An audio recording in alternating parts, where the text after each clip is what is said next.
everybody, it's George here again.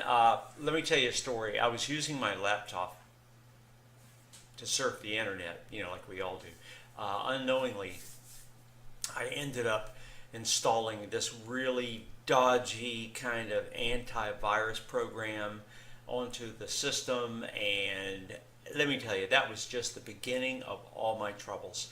I had all kinds of weird stuff happening on the screen. There were programs I couldn't load. It was taking forever to process just a Word document, for example.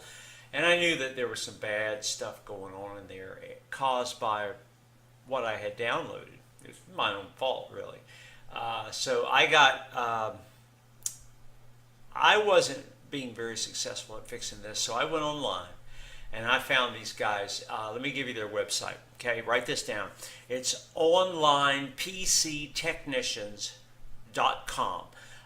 They cleaned up my spyware, the malware, all the other things that were messing up my laptop. And in the meantime, while they were doing all that, I went and had lunch. There was nothing to it. It was great. I recommend them. Remember that website address, and good luck with your PC, and I will talk to you guys later. Bye.